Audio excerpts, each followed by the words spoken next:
समझौता national interest test से गुजरेगा। अगर देश के हित में नहीं तो आगे नहीं बढ़ेगा। किसी भी तरह की अराजकता बर्दाश्त नहीं की जाएगी।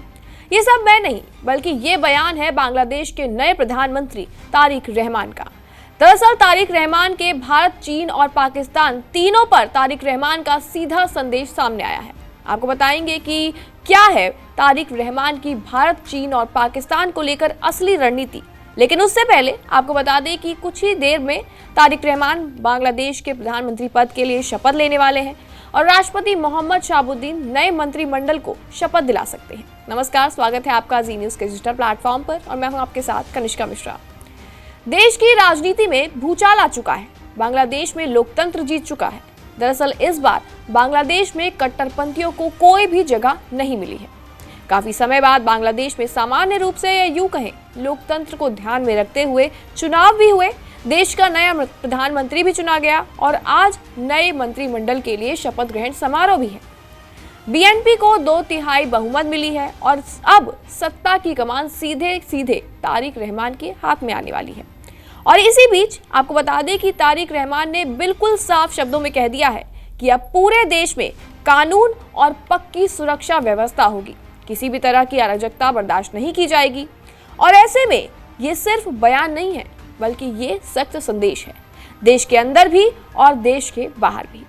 राष्ट्रपति मोहम्मद शहाबुद्दीन अगले कुछ घंटों में नए मंत्रिमंडल को शपथ दिला सकते हैं। हालांकि बांग्लादेश को उसका नया पीएम तो मिल गया है, लेकिन अब सवाल ये उठता है कि विदेश नीति की दिशा क्या होने वाली है। तो दरअसल आपको बता दें कि भारत, चीन और पाकिस्तान तीनों पर तारिक रहमान का सीधा संदेश है कि बांग्लादेश की विदेश नीति बांग्लादेश और उसके लोगों के हित से तय होगी। चीन के बेल्ट एंड रोड इनिशिएटिव पर भी उन्होंने दो टूक कहा है कि अगर देश में हित नहीं होगा तो आगे नहीं बढ़ेगा। यानी अब हर समझौता नेशनल इंटरेस्ट टेस्ट से होकर गुजरेगा। बता दें कि पूर्व प्रधानमंत्री शेख हसीना के कार्यकाल और उनके सत्ता छोड़ने के बाद देश में जो हालात बने, खास करके हिंदुओं पर हमलों को लेकर, तारिक रहमान ने साफ कह दिया है कि शांति और कानून व्यवस्था किसी भी कीमत पर बनाए रखनी होगी। और अब सवाल ये उठता है कि क्या भारत से शेख हसीना के प्रत्यर्पण की मांग हो रही है? तो इसमें जवाब मिला है कि ये कानूनी प्रक्रिया है और इस पर निर्भर करती है। जवाब बिल्कुल सीधा था लेकिन संकेतों से पूरी तरह भरा हुआ था।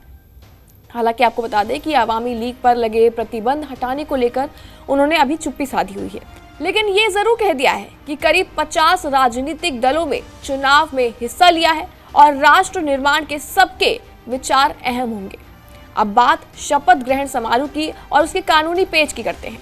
तो दरअसल संविधान के मुताबिक पहले मंत्रिमंडल शपथ लेगा, फिर सांसद शपथ लेगा, लेकिन पिछली संसद की स्पीकर इस्तीफा दे चुकी हैं और आपको बता दें कि उपाध्यक्ष जेल में है।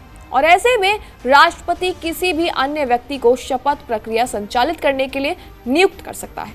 यानी सत्ता परिवर्तन के साथ साथ संवैधानिक परीक्षा भी बांग्लादेश को देनी होगी। तो कुल मिलाकर बात इतनी है कि कुछ ही देर में बांग्लादेश में एक नया युग शुरू होने वाला है। 2/3 बहुमत, कड़ा कानून व्यवस्था का वादा और देश पहले वाली विदेश नीति। अब निगाहें शपथ ग्रहण समारोह पर टिकी हुई हैं और बांग्लादेश के लोकतंत्र की जीत पर टिकी हुई हैं।